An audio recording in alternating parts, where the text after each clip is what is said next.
우리 아이 100년 교육을 위한 부모 참고서 에듀소스 환경부장 서경석입니다. 네, 에듀소스 정교회장 김켈리입니다. 우리 구독자분들께 인사할까요? 차렷 경례. 안녕하세요. 반갑습니다. 자, 오늘 함께할 이분은 워낙 유명하셔서 그냥 소개하지 않고 모습만 보셔도 알 수 있을 그런 분입니다. 대한민국 최고의 수학 1타 강사 정승재 선생님 반갑습니다. 안녕하십니까. 안녕하십니까.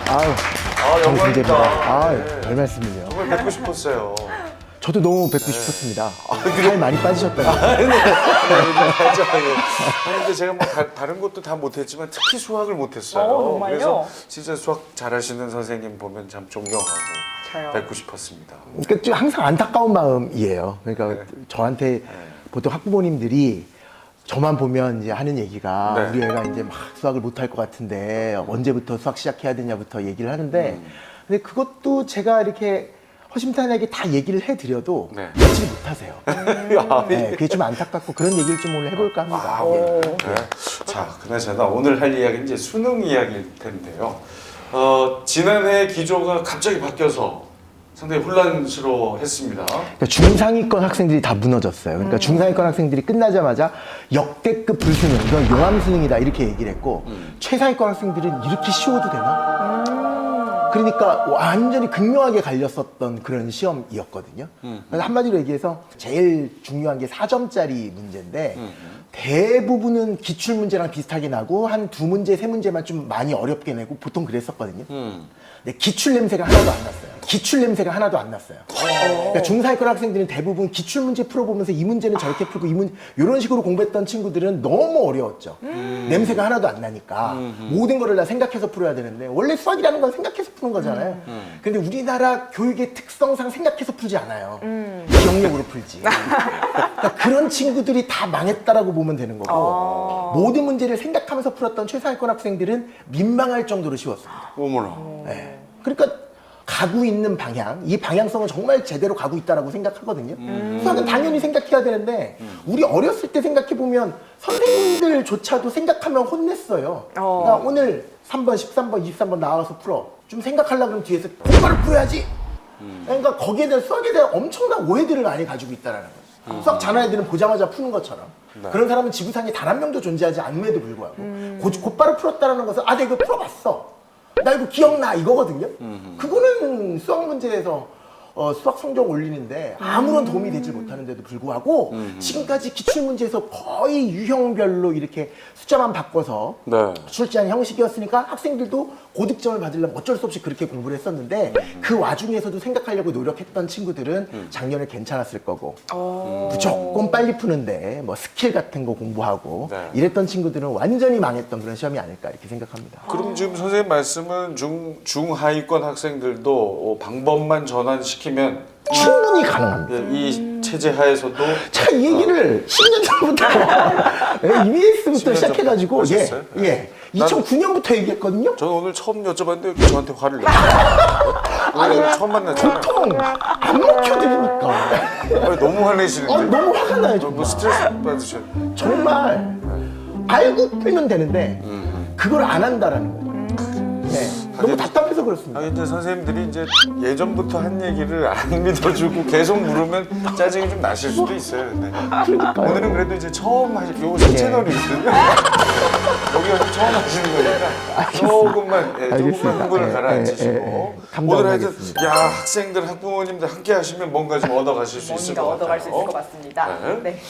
이제 녹화일 기준으로 내일 첫 모의고사인데요. 3월 학력평가가 있는데 첫 모의고사가 수능 점수다라는 말이 있잖아요. 네. 그만큼 중요한 시험인가요? 중요하지 않죠. 중요하지 않죠. 그러니까 지금 이미 작년부터 이제 뭐 재수생 같은 경우에는 작년에 이미 1등급 정도는 나왔었다. 이런 친구들한테는 체크할 수 있는 좋은 기회인데 나머지 학생들에게는 오히려 수학을 포기할 수 있는 그런 게 3월 모의고사가 아닐까. 3월 모의고사 끝나면 이제 담임선생님이 1번부터 5번까지 오늘 남아. 그래서 이렇게 딱 얘기하면서 너 어느 학교 가고 싶니? 네가 그 학교 가면 내 장을 지진다부터 시작해가지고 야, 이 점수로 어떻게 네가 그 학교를 가냐. 그러니까 학생들이 3월 모의고사 딱 끝나고 나면 포기하는 학생들이 엄청나게 많아요. 그 학생들에게 그냥 희망 고문하는 게 아니라 전혀 관련이 없거든요. 그러니까 제가 어떻게 보면 강사 생활을 하고 있다는 것도 3월 모의고사에서 완전히 망친 친구들을 1등급 또는 만점 그쪽까지 가도록 만들려고 제가 존재하는 거잖아요.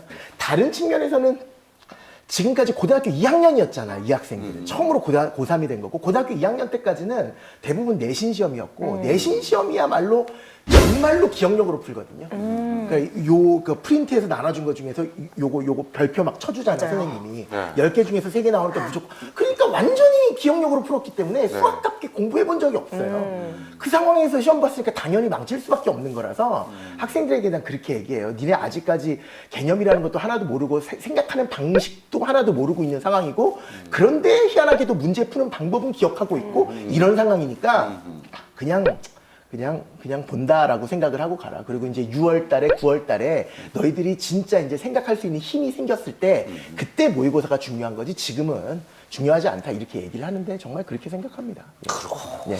이게 저 뭐 비유가 적절할지 모르겠지만 공인중개사 시험 3월 모의고사가 그렇게 중요하지 않습니다. 그래서 이렇게 참 체크해보고요. 이런 식으로 시험에 나오니 우리 저 수험생들 여기서 부족한 거 보충해서 다시 공부해라 뭐 이런 의미거든요. 사실. 예. 맞습니다. 수능도 똑같습니다. 갖다 보면 되겠네요. 진짜 공부 열심히 하겠구나 정도의 마음가짐만 가지면 돼요. 예. 참고로 제가 3월 모의고사는 이제 거의 좀 불합격 상황이었는데 기적적으로 이제 10월 말에 그러니까요. 합격이 된 거예요. 그럴 수 있습니다. 우리 친구들도 수능에서 충분히 그럴 수 있습니다. 야. 자, 올해도 이제 역시 문이과 통합으로 수능이 치러지죠. 맞습니다. 예, 이과 학생들에게 치일까봐 문과 학생을 둔 부모님들은 걱정이 많습니다. 그것도 너무 잘못된 또 화내시고 아니 나 오늘 처음 얘기했는데 왜 이렇게 화를 내시는 거예요? 아니 이과 위주로 되어 있다. 이과 학생들이 워낙 위쪽을 많이 차지하는 그 한마디로 얘기해서 뭐냐면 이과 학생들이 더 공부를 열심히 하는 거예요. 그러니까 이과 학생들은 보통 미적분이랑 기하 과목을 선택하고요. 문과 학생들은 확률과 통계를 선택을 많이 하거든요. 그러다 보니까 확률과 통계 선택자들이 미적분, 기하 선택자들보다 점수가 낮아요. 그게 확률과 통계 문제가 어렵게 출제한 게 아니라 학생들이 그냥 공부를 안 하고 있는 거일 뿐인 거예요. 그러니까 열심히 하면 문과라서 불리하다, 이과라서 유리하다 이런 건 없어요. 그러니까 공부 열심히 한 애들이 유리한 시험인데 그거를 꼭 문과, 이과로 이렇게 갈라쳐서 얘기하는 거 절대 이해할 수 없고 논리적으로도 맞지 않습니다. 근데 보통 기본적으로 이제 이과를 가는 학생들이 수학에 좀 자신감이 있고 맞아요. 그 수학적인 사고가 기존에 좀 발달해 있는 경우가 많잖아요. 그래서 문과 학생들이 좀 상대적으로 위축되지 않을까 싶거든요. 그러니까 문과 학생들 그러면 이제 진짜로 암기하려고 달려드는 친구들이 너무 많아요. 그러니까 물어보는 질문하는 스타일만 빡딱 들어도 그럼 앞으로는 이거는 무조건 이렇게 하는 거죠. 이거 무조건 코사인 법칙이죠. 이거 외우겠다는 작정이거든요. 그런 친구들이 많아요. 문과 학생들이 수학을 원래부터 좀 싫어했던 친구들이 많다 보니까 무조건 그렇게 하려고 그러고 이과 학생들은 생각하려고 그러죠. 그러니까 당연히 점수가 잘 나올 수밖에 없는 거예요. 그러니까 생각해서 푸느냐의 싸움이에요. 그러니까. 네. 하여튼 저 문이과 학생 차이 없다. 열심히 하면 다 가능하다. 맞습니다. 그리고 문과 학생들도 외우려 하지 말고 예. 이해하려 하고 생각하려 하자. 맞습니다. 그렇구나. 절대 외우면 안 됩니다. 네. 네. 이제 좀 저한테 이제 화를 좀 덜 내겠어요. 예, 조금 전에 그 생각했습니다. 이제 내가 지금 화를 내고 파악했어요. 있는데. 강 선생님이 뭘 얘기하고자 하는지 알 것 같아요. 자, 그런데 그럼에도 불구하고 시대가 변해도 여전히 이 수학을 포기하는 학생들은 끊임없이 나오고 있습니다. 수포자들. 예. 특징이 있을까요, 수포자? 저는 이렇게 얘기해요. 한 95% 정도는 수포자예요. 한 95% 정도는 수포자예요. 95%를. 예. 나중에 2차 함수 같은 거 대학교 졸업하면 한 번도 사용하지 않는데 왜 전 국민에게 수학을 가르치냐. 나 미분이란 거 한 번도 써먹은 적이 없는데 왜 수학을 가르치냐 이렇게 얘기를 하잖아요. 그런 질문을 받을 때마다 저는 이렇게 대답을 해요. 우리나라 국민들의 95%는 수학을 공부해 본 적은 없고 문제풀이 방법을 공부해 본 적은 있죠. 이렇게 얘기를 하거든요. 그러니까 판별식이 0보다 크면 왜 서로 다른 두 실근을 갖는지 아무도 물어보진 않거든요. 그냥 서로 다른 두 실근을 가질 K의 범위를 구하여라. 아주 그게 답이 맞으면 넘어가잖아요. 근데 그것까지도 다 알아야 된다라는 거예요. 그러니까 한마디로 얘기해서 모든 거를 다 알고 거기에서 생각의 재료들이 이제 만들어지는 거고 그 생각의 재료들을 가지고 숨겨놨던 출제자의 그 감춰놨던 출제 의도를 찾아가는 그 싸움인 건데요. 그 과정을 아예 하지를 않으니까 친구들이. 그러니까 이제 소위 킬러 문제다, 어려운 문제다, 4점짜리 문제다라는 것은 생각할 힘이 하나도 없는 거예요. 그러니까 학생들이 공부하는 게 진짜 다 그렇게 공부해요. 그러니까 문제를 딱 보면 이거는 어떻게 풀도록 정해져 있을 거야 라는 생각을 되게 많이 해요. 그러니까 뭐냐면 똑같은 하나의 문제를 보고도 이렇게 풀어도 되고 이렇게 풀어도 되고 대수적으로 풀어도 되고 기하적으로 풀어도 되고 기하적인 것도 이렇게 풀어도 되고 저렇게 풀어도 되고 너무나 많은 방법이 있거든요. 근데 그런 생각을 하지 않고 가장 빠른 방법을 모범답안이라는 이름으로 그냥 암기해버리는 그게 이제 제일 가장 큰 문제가 그거이지 않을까라고 생각을 하고요. 그런 식으로 공부하다 보니까 수포자가 되는 거고 또 수포자의 가장 유력한 수포자를 발생하게 된 원인이라고 하면 저는 선행학습이라고 생각을 하고 선행학습 자체가 지금 초등학교 4학년 정도 되면 화내는 거 아니고요. 초등학교 4학년, 5학년 정도 되면 대치동에서 고1 과정 시작하고 막 그래요. 그거 뭐 하는 거냐면요. 보통 이제 우리 때 정석 그랬잖아요. 필수 예제 밑에 유제 나오잖아요. 그거 배운 거 똑같이 풀 수 있는지 체크해가지고 그냥 집에 보내는. 그러니까 애들은 당연히 집에 가려면 외워야죠. 그 과정을 계속해서 수학을 그런 거라고 잘못 받아들였기 때문에 저 고등학교 3학년 되면 아까 모의고사 얘기도 했지만 이거 다시 공부해야 돼요. 네. 그러니까 1등급 학생들이 아닌 경우에 2등급 정도 한 80점 후반 정도 나오잖아요. 그래도 만점까지 1등급까지 올라가면 처음부터 다시 해야 된다는 거예요. 그 정도로 문제인 겁니다, 정말. 그러네요. 네, 어떻게 보면 국가가 만든 거죠. 교육제도, 그러니까 시험제도가 암기하는 애들이 점수가 잘 나오도록 내신 시험을 내기 때문에 그래서 만들어지는 게 수포자가 아닐까. 어른들이 만들어낸 거라고 저는 생각을 합니다. 예. 근데 이제 사실 수학을 미리 좀 선생님 말씀대로 생각하며 푸는 습관을 기르면 좋은데 예. 그러지 못하다가 이제 시간은 얼마 없고 맞아요. 조바심이 나서 이제 외우기라도 하자. 맞아요, 맞습니다. 이런 학생들이 예, 많잖아요. 예, 맞습니다. 그런데 지금 이제 아까 말씀하신 방식대로 훈련을 하면 네. 중하위권 학생들도 가능합니까? 당연하죠. 제가 그래서 먹고 살고 있습니다. 아, 중학교 많이 먹고 중하위권 사시, 학생들. 엄청 많이 먹고 사시잖아요. 예. 다 가능한다는 얘기죠. 무조건 가능합니다. 그래요. 오. 이게 저도 지금 나 이거 오늘 잘 너무 듣고 궁금해요. 나 다시 한번 볼까봐. 나 정말 수학이 너무 힘들었거든요. 저도요. 그러셨구나. 너무 운이 공감이 좋았어. 되네요. 무슨 우리 그래도 제가- 되게 잘하셨을 제가 거예요. 91학번인데 예. 그 아마 그 학력고사 예. 역대 수학 난이도 최고 가장 어려웠을 때예요? 91. 그러셨구나. 그래서 못하는 애도 풀리고 잘하는 애도 풀리고 나는 심지어 봤는데 어려웠는지도 몰랐어. 경이하게 나왔네. 그러면서 이제 집에 갔는데 세상에 잘하는 친구들이 같이 떨어지니까 그러니까. 수학의 변별력이 너무 어려우면 또 그렇잖아요. 사라지면서 그랬구나. 영어, 국어 잘하는 사람이 이게 이상하게 인생이 잘 풀리네요. 운이 그렇게 시험 운이 있어요. 공인 중에서도 한 문제 차이로 붙었죠. 한 문제 차이. 제가 내 얘기를 오늘 되게 이런 시험문에 아니 그래서 수학 저도 힘들어해서 되게 공감이 그러셨구나. 갑니다. 그 마음을 아시겠네요. 너무 화내지 마세요. 예. 그분들 얼마나 그러니까요. 예.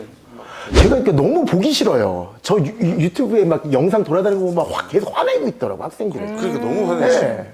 처음 본 사람한테 이 정도는 자주 본 사람들은 거의 욕하겠는데. 그러니까요.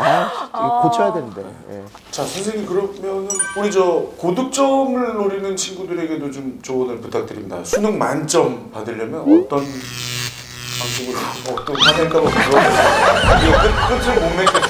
아니 왜 고득점을 맞으려고 그래요? 막 이런 지금 약간 눈빛인데 혹시 그런 학생들이 있을 수도 있었을 테니까요. 그렇죠. 지금 이제 이미 1등급 네. 정도 나와서 한두 네네. 문제만 제대로 가면 만점 나올 텐데라는 친구들은 되게 좋은 때인 거죠. 그러니까 아주 어려운 예전 한 3, 4년 전만 하더라도 이과에서 제일 어려운 30번 문제라 그러는데 그 마지막 문제거든요. 그거는 오답률이 99.4%인가? 오답률 막 아니 틀리라고 내는 문제. 예, 틀리라고 내는 문제. 이제 그런 게 다 하나도 없어졌어요. 그러니까 조금만 생각해보면 누구나 이제 접근은 가능한 수준의 문제들이 나오는 거니까 그 친구들은 하나의 문제를 딱 풀었을 때 아주 고난도 문제라고 돼 있는 그런 문제를 풀었을 때 여러 가지 방식으로 한번 풀어보는 연습을 많이 해보는 것도 되게 중요해요.